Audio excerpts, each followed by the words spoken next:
Olá, boa tarde. Você viu aí, já decolamos. Está no ar mais uma edição do Opinião Cidade, ao vivo aqui pela TV Rio Preto de São José do Rio Preto, pelo canal 7 da NET para toda São José do Rio Preto, pelo site www.tvriopreto.tv para todas as outras cidades da região, do estado de São Paulo, do Brasil e do mundo, por que não?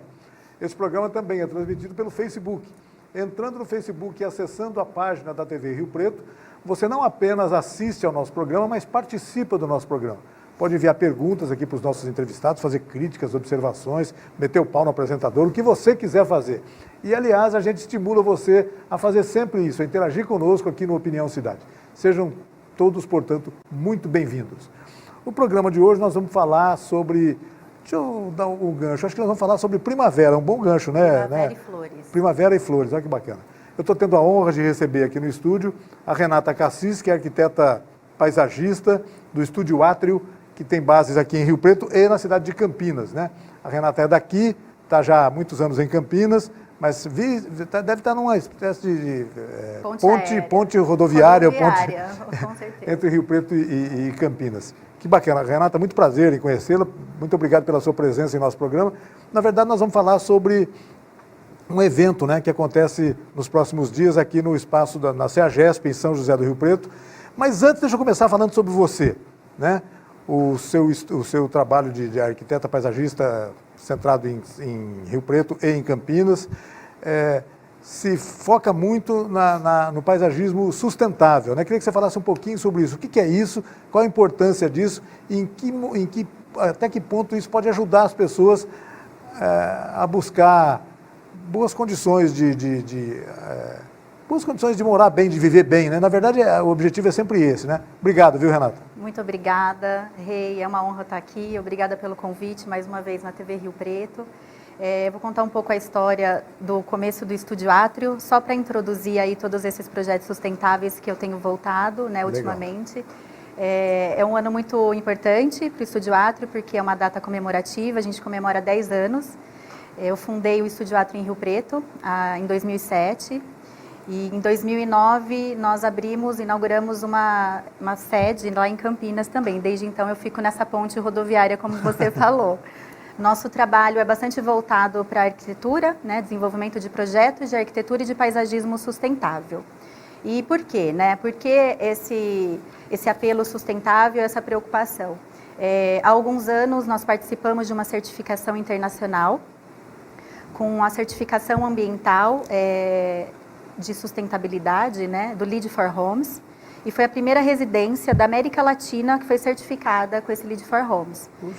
E ali eu tive a oportunidade de trabalhar com uma equipe interdisciplinar, né, com profissionais que já estavam envolvidos com tecnologias e questões sustentáveis, e a gente pôde complementar o projeto paisagístico que eu desenvolvi, né, para aquela residência, com esses profissionais e com esses saberes. Desde então, eu venho voltando minha pesquisa e meu trabalho para a sustentabilidade.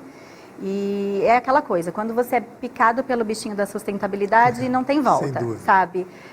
Então, são novos horizontes que se abrem, você fica curiosa e buscando sempre novas tecnologias, cursos, aperfeiçoamento, e é assim que eu busco atuar, né, com o escritório. Renata, se eu estiver enganado no que eu vou falar agora, você me corrija, por favor. Eu tenho a impressão que quando a gente fala em paisagismo sustentável, a gente está falando também em respeito às espécies nativas da região, por exemplo. É muito comum, porque parece que também no paisagismo existe moda. As pessoas, às vezes, tendem para determinada tendência, às vezes recorrendo a espécies que nem são nativas, por exemplo, que talvez nem vão se dar bem futuramente aqui. Bom, no caso das arborizações de rua em Rio Preto, a gente percebe muito, em Rio Preto e em várias outras cidades, a gente percebe muito desses problemas, né? Isso faz parte da sustentabilidade, quer dizer, respeito à natureza o tempo todo, né? Sim. É isso? Rei, é uma pergunta extremamente pertinente, porque é uma base, uma premissa do desenvolvimento do projeto de paisagismo, né? Falando primeiramente da arborização, quando a gente pensa numa arborização, a gente precisa pensar na biodiversidade local, principalmente respeitando o bioma local, a região, né? Que no nosso caso É uma transição entre a Mata Atlântica e o Cerrado. A gente considera os dois, o Cerradinho, né? É essa transição. Você vê que as árvores são mais espaçadas, não existe adensamento florestal, com biodiversidade de árvores e espécies de forrações e tal. Mas é possível a gente fazer com que a cidade, mesmo tendo esse bioma característico, tenha um adensamento de arborização para que a gente promova a qualidade e o bem-estar ambiental daquele microclima local, né, que significa o sombreamento das calçadas, das vias públicas, das áreas verdes da cidade. Cada vez que você sai aqui em Rio Preto lá fora, por exemplo, no tempo como não está hoje aqui... Não é convidativo, você não não consegue jeito, né? caminhar, Exato. né? É como eu falei, eu fico nessa ponte com Campinas. Campinas é uma cidade extremamente arborizada. Eu moro num bairro extremamente arborizado. Meu escritório, ele fica praticamente embaixo de um monte de árvores. Eu vou trabalhar a pé, diariamente. Eu não tiro o carro da minha garagem, né? Isso porque a cidade é convidativa. Ela me proporciona sombreamento, a biodiversidade da qual eu falo proporciona uma riqueza ali e um equilíbrio do ecossistema, porque atrai a fauna também. Você tem pássaros ali que se apropriam e criam uma simbiose com aquela arborização, sabe? Tudo isso, quando nós pensamos num projeto de paisagismo, que é uma escala menor, né, dessa área verde, desse microclima, desse ecossistema, a gente traz, por exemplo, para uma residência. Isso. Mas mesmo assim, a gente tem que respeitar, e nós valorizamos isso, todos esses quesitos, né? Quando nós criamos um adensamento, canteiros ali com composição de espécies vegetais, nós buscamos todas as espécies que, mesmo não sendo nativas, a gente considera exótica, né? A chamada exótica. Ela é de origem diversa aí pelo mundo. Ela pode ser do México, ela pode ser... Asiáticos existem asiático, tem muitos, muito asiático, do México também, africano, né? tem muito. Que veio de fora, né? Exatamente. Hoje já está bem. Então, quando nós trazemos essas exóticas, elas precisam ser adaptadas a esse bioma que nós estamos se referindo, né? Ela precisa ser adaptada ao solo que aquele bioma oferece, a umidade relativa do ar, aos históricos pluviométricos daquela região, enfim, há uma série de coisas, ao clima, à temperatura, tudo isso, né? Quando nós pensamos em Rio Preto, que é uma região extremamente seca, árida, com uma estiagem grande, uma umidade relativa do ar baixíssima. Clima de deserto, né? Clima de deserto. Então, a gente precisa pensar em espécies vegetais que se adaptam a isso. Porque se você for proporcionar artificialmente uma estrutura climática para manter esse jardim, você vai gastar absurdamente um volume de água inapropriado, porque a gente não pode mais pensar no consumo de água. Também tem a questão de sustentabilidade aí, não pode? Exato. A sustentabilidade dos meus projetos de paisagismo, elas se estruturam num tripé. O que seria esse tripé? Então, tem a especificação das espécies vegetais, contemplando as nativas e as exóticas muito apropriadas ao microclima local e aquele bioma local. Irrigação eficiente. Toda a irrigação que nós fazemos é enterrada no solo. Ela é de gotejo, chama subgotejamento. Então, toda a água ela é canalizada por gotejos nas raízes das plantas, que é por onde as plantas absorvem a água. A nutrição, é por aí que elas vão... Exato. Nós entendemos que a irrigação por aspersão, principalmente numa cidade como Rio Preto, se perde quase 50% da água só com a evaporação dessa água. Imagino, sem dúvida. Então, a gente tem uma perda absurda de água, um volume... Eu passei ontem, eu estava caminhando pela cidade, vi algumas irrigações com aspersores, assim, uma perda de água que dá dó, sabe? Além de ser financeiramente inviável para o cliente, porque ele vai estar pagando por essa água. A água também já não é tão barata hoje. Porque... E cada vez mais a água vai ter um valor sendo ajustado de acordo com a nossa demanda, então vai encarecer a água. É um bem cada vez mais escasso, na verdade. Escasso. E o outro tripé é o tratamento da água cinza da residência. A gente faz o tratamento de todo o esgoto da residência para ser reutilizado na irrigação. Então, a gente fecha o ciclo da sustentabilidade. Esgoto mesmo? Todo esgoto. Toda a água utilizada? Não só a água de servidão, por exemplo, água de pia, água de coisa, mas também o esgoto. Puxa vida. Ó, a água da bacia sanitária é considerada água negra, tá? É possível fazer o tratamento da água negra. O volume que a gente precisa de água para voltar para a irrigação ou para o próprio consumo interno da casa, nós não utilizamos a água negra. Precisaria utilizar, tá certo. Porque senão teria que ter um tratamento um pouco mais agressivo quimicamente. O tratamento que nós desenvolvemos é um tratamento biológico. Então, as plantas são macrófitas, né? Como sombrinha chinesa, papiros, cavalinha e diversas outras espécies vegetais. Elas, em uma das etapas da filtragem, do tratamento dessa água, essas plantas, a água passa, é um filtro, né? Chama wetland, que é um terreno alagadiço, e a água passa por ali e as raízes das plantas têm bactérias. Então, elas absorvem a toxina daquela água, né? Os metais, toda a toxina que precisa, e ela purifica a água. É lindo, assim. Isso está à disposição, vocês colocam à disposição das pessoas, por exemplo, digamos uma pessoa que esteja construindo uma casa num dos condomínios aqui de Rio Preto, esteja pensando nisso, pode contar com esse tipo de serviço em favor do ambiente dele, é isso? Sim. Uma das preocupações é essa. É fazer com que esse sistema seja viável no contexto urbano. E qual é o contexto urbano hoje? Nós temos que aceitar que a maioria das residências hoje está dentro de condomínios horizontais, né? Muitas casas já estão construídas e são reformadas e podem também ter esse sistema, mas a gente quer fazer com que esse sistema seja possível, uma tecnologia possível para qualquer pessoa que esteja construindo. Essa é uma decisão a ser tomada durante a construção. Durante a construção. Ou durante a reforma, uma grande reforma, por exemplo. Exato, Rei. Tá certo. Porque exige toda uma interface aí com engenheiros elétricos, engenheiros hidráulicos, o engenheiro florestal ou o biólogo, que são os meus parceiros no desenvolvimento desse projeto de tratamento de água.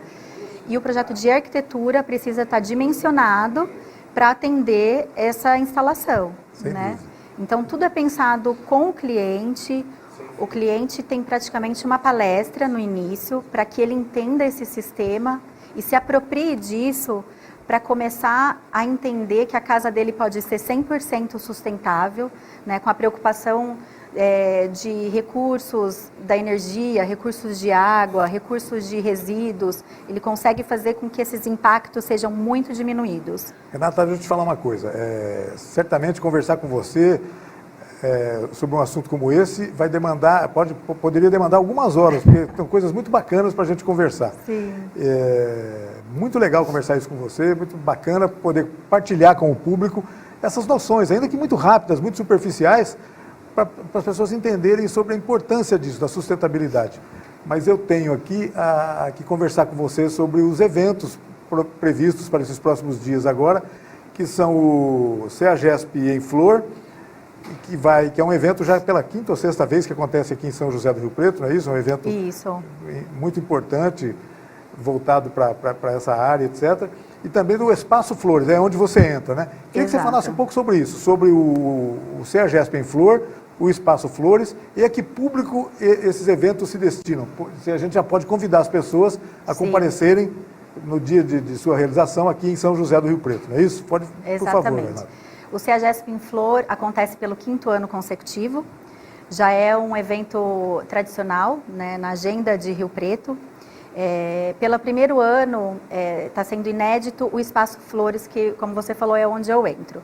O CEAGESP fez um convite, né, para mim, para eu desenvolver um espaço destinado a atrações culturais e um conteúdo que fosse muito atrativo para o público.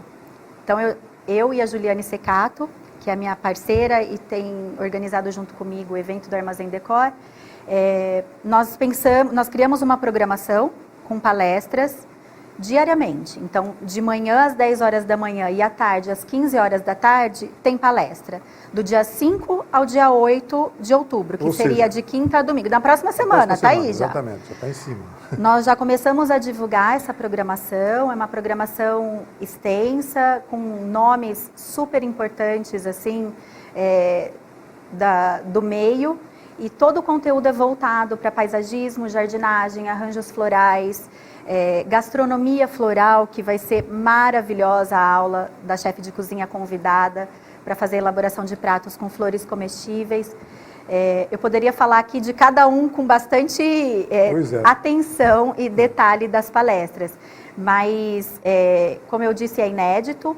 Nós estamos divulgando essa semana para que todos vocês lembrem semana que vem de que estaremos lá esperando vocês. Isso. Fora a atração das palestras, tem atração cultural, vai ter uma artista plástica fazendo uma intervenção lá, interativa com o público.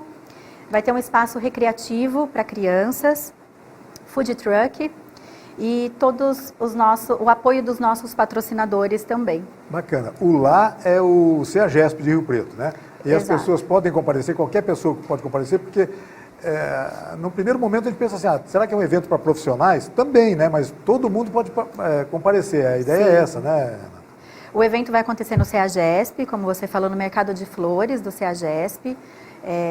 Ele vai estar maravilhosamente ainda mais lindo e florido para receber o público, porque o objetivo é celebrar a primavera que chegou. Pois né? nós estamos no início da primavera, No início né? da primavera. E o público é muito diverso. Nós esperamos sim os profissionais, já que atuam nessas áreas, né? Cerimonialistas, floristas, decoradores de festa, arquiteto, paisagista, mas também, e assim, com muito interesse, o público geral. Então, é a pessoa, a mulher que quer ter esses cuidados em sua casa. Enfim, é diverso. É um público para a família, é um público familiar. O nível de interesse deve ser muito grande, porque Muito. além de cuidar da própria casa, por exemplo, há aí também uma oportunidade, sem dúvida nenhuma, evidente, de renda, né? De pessoas fazerem alguma coisa. As Sim. pessoas que se julgam com alguma habilidade nessa área podem se aprimorar em alguma coisa e transformar isso em renda. Hoje em dia, num país como o Brasil, isso é muito Sim. importante, né, Renata? É muito importante. Faz parte É uma das atrações de oportunidade, vocês, né? De realmente você começar a construir uma nova carreira e desenvolver um serviço ou um produto aí como renda. Acreditamos que esse ano nós vamos ter uma média de público de 30 a 40 mil pessoas de Rio Preto e toda a região. Né? Do CEAGESP em Flor, do evento todo. Do né? evento todo. Bacana. E tudo isso, Rei, só está sendo possível com a colaboração assim, de parceiros incríveis. Se você quiser citá-los, por favor, esteja à vontade, porque é muito bacana a gente incentivar essas pessoas, estimular essas pessoas, não é isso? O CEAGESP é o primeiro, né, e a ProRio, que eles estão lá e assim, o apoio deles é integral. E nós temos os patrocinadores oficiais, que é a IG Piscinas e a Codilar. Eles vão estar presentes com a gente durante os 4 dias de evento. Vão ter muitos kits de brindes que vão ser sorteados no evento, maravilhosos. Olha que boa dica, quer dizer, além de... É uma ótima dica, porque dá água na boca e brilha os olhos, assim, só de ver, sabe? Sem dúvida. Está sendo elaborado com muito carinho, assim, por mim, para a Juliane, pelo pessoal do CEAGESP, e a gente quer criar um ambiente intimista, que as pessoas vão, se sintam à vontade, que seja um ambiente informal, para que as pessoas tirem suas dúvidas, interajam com os palestrantes, e saia dali, assim, com essa realização, né, de ter recebido um pouco de carinho e conteúdo ali. Isso que é legal, né? As pessoas certamente saem diferentes do que quando entraram, né? Isso é que é legal. Isso é maravilhoso de ver, essa transformação, né? Exatamente. Porque quando nós falamos em paisagismo, em jardinagem, é o que a gente estava falando aqui. É a preocupação com a natureza e o meio ambiente, acima de tudo. Então, quando você recebe, né, essas informações e consegue se sentir parte disso, né, você cria uma semente mesmo ali para despertando o interesse de trabalhar com esse assunto. Renata, na programação que você mencionou muito rapidamente aí, você tocou num ponto que deve chamar muito a atenção das pessoas, a história da gastronomia floral. O que é isso? O talento, a arte de preparar comidas, de preparar coisas deliciosas, guloseimas, a partir das flores, é isso? Exato. Não, e vai ser um momento maravilhoso. Nós convidamos uma chefe de cozinha de Rio Preto, ela chama Soraya Cassis. Ela é especialista em culinária árabe e mediterrânea, né? E ela vai elaborar ali, junto com o público, pratos com flores comestíveis. Então, ela já elaborou os cardápios, todas as comidas vão ser doadas pela Codilar, então vai ser o produto utilizado pela Codilar. E as flores comestíveis que muitas vezes a gente tem dentro das nossas casas e não sabemos que aquilo pode servir como uma decoração de um prato ou de uma mesa de jantar e também para ser comida, né? Para a gente Alguma conseguir. coisa a gente até conhece, alguma coisa óbvia, né? O manjericão, a manjerona, qualquer coisa assim, não é exatamente flor. Mas tem outras, assim, deve ter muitas, e né? muito lindas, muito coloridas, deixa, assim, o prato maravilhoso, são nutritivas, inclusive. Então, acho que vai ser bem interessante. Vai ser, com certeza, vai ser os olhos, assim, do A programação as pessoas podem encontrar no site, fácil para saber que dia vai tratar de determinado assunto, né? E paga alguma coisa, tem que haver uma inscrição, como é que funciona essa parte? É um evento gratuito. Então, desde o início, a gente quis proporcionar essa atração para o público, que seja gratuito. E nós pedimos a colaboração com 1 quilo de alimento, não perecível, né? Isso para a gente destinar depois para as instituições sociais de Rio Preto. Todos os palestrantes gostaram muito desse apelo social. A organização do evento vestiu a camisa dessa questão social. E nós vamos ter, por exemplo, a palestra do Rony Vieira, que é um grande nome, né, da decoração de festas e eventos de Rio Preto e hoje trabalha no Brasil inteiro, no mundo, na verdade, né? Ele vai estar presente, adorou o convite, é um profissional incrível que a gente está super feliz, assim, que ele tenha aceitado o convite e tenha achado um lugar na agenda dele para estar presente, né? Porque você conversa com ele e um final de semana ele está no Goiás, o outro ele está em Brasília, o outro ele está no Nordeste, enfim. Mas vai ser muito legal, ele já tem um público ali esperando por ele. Todo dia 1 ou 2 palestras, é isso, né? São 2 palestras. Todos os dias, 10 horas da manhã, vai ter uma palestra e 15 horas da tarde. O evento é gratuito, mas é importante que as pessoas se inscrevam, né? Façam um cadastramento, né? Isso é bacana, até por questões de espaço, né? De acomodar bem as pessoas, né? Eu imagino que a ideia seja essa. A gente já está com as inscrições antecipadas, acontecendo no CEAGESP, nas lojas Amazon, Decoflor e Plant Garden. E nos dias das palestras, a gente também vai fazer a inscrição, mas é interessante mesmo que seja antecipado, porque a gente não pode garantir que aquelas vagas na hora vão estar disponíveis, se alguém decidir de última hora. Então se organizem aí, vão lá ver flores também, já aproveitam e decorem as casas. Renata, eu estou desconfiado que o nosso tempo está acabando já, mas nós temos muita coisa para conversar e mostrar ainda. Por exemplo, você fez a gentileza de mandar algumas imagens, algumas fotos de trabalhos, de projetos seus do Estúdio Atrio, né? Vamos ver essas imagens? Já está vendo, eu gostaria que você fosse comentando aí. Essa primeira imagem é exatamente do projeto que nós certificamos em 2014, a primeira certificação residencial da América Latina, Lead for Homes. E foi onde nós iniciamos o nosso trabalho com o paisagismo sustentável, né? Então nós tivemos a especificação de espécies vegetais nativas, o tratamento da água residencial e a irrigação eficiente, né? Que são aquela irrigação de gotejo que eu falei. Eu estou mostrando bastante foto de vasos, porque uma das palestras do evento eu vou dar, chama Mais Vasos, por Favor. Então, é como fazer com que o vaso faça parte da casa, além de ser um elemento decorativo dos projetos, também um elemento aí importante para a gente trazer. Esse é outro projeto, é um restaurante de culinária japonesa, que fica no Cambuí, em Campinas. Nós fizemos o restauro de uma casa que tinha bastante valor arquitetônico ali agregado no Cambuí. E trabalhamos com jardins internos, jardins verticais. Jardins verticais também é uma palestra que eu vou dar no sábado. Jardins verticais. Vamos fazer um rápido parênteses aqui para falar sobre isso. Em São Paulo isso está muito em debate, né? Sim. Está se discutindo, inclusive, a validade de se considerar ele como realmente reflorestamento, etc. Fala um pouquinho rapidamente sobre isso, a importância disso. São Paulo, eles estão usando o jardim vertical como um elemento urbano mesmo, né? No Minhocão você vê que existem várias empenas de prédios que estão sendo instalados. É um grande parceiro nosso, inclusive. É o pessoal da Muro Verde, eles que estão fazendo essas instalações e eles trabalham com na verdade é uma permuta com as construtoras. As construtoras, elas têm que pagar taxas aí de compensação ambiental, ao invés de fazer esse pagamento, elas investem no jardim vertical. Bacana. Que traz essa questão da biodiversidade, da qualidade do microclima local, umidade para a cidade, purificação do ar. Bacana, uma relação moderna, uma forma moderna de relacionamento. Né? E que as pessoas podem ter, por exemplo, hoje no apartamento.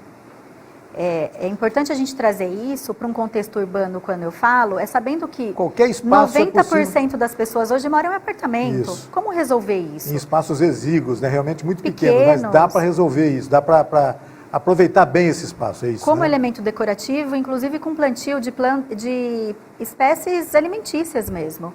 Você tem uma hortaliça, uma erva, enfim, e é possível condicionar dessa forma o projeto. Renata, infelizmente já estão me avisando aqui, que o tempo já Que acabou, pena. mas que Eu pena ficaria o dia mesmo. inteiro Eu já aqui queria convidá-la para voltar outras vezes aqui, assim que você tiver a oportunidade, para a gente continuar conversando sobre isso, porque tem muito assunto para conversar, tem tanta coisa. Eu ia perguntar para você, por exemplo, agora há pouco me ocorreu, eu falei, deixa eu perguntar sobre a orquídea, tanta gente, parece que agora é uma das modas, agora todo mundo E vai ter no muito. evento, Rei. Então, vai o primeiro dia, nós vamos inaugurar o evento, a abertura oficial do evento é sobre esse assunto, orquídeas. Então, olha aqui. A gente aguarda, então, você para ir lá e conversar com a gente lá. Combinado, então. E você volte outras vezes para a gente continuar Muito obrigada. conversando. Obrigado, Foi viu, ótimo, Renata? agradeço. Bom, já feito o convite, que todo mundo compareça, então, a esse evento do dia 5 ao dia 8. Semana que vem. Semana aqui que vem. No CEAGESP, Daqui em uma São José semana, do Rio Preto. praticamente. Uma semana, exatamente. Obrigado, viu, Renata? Obrigada a você, Rei. E obrigado a você que nos acompanhou em casa em mais essa edição do Opinião Cidade. Desde já, você está convidado a estar conosco novamente amanhã, a partir do meio-dia, aqui na TV Rio Preto. Até lá, um forte abraço a todos. Tchau, pessoal.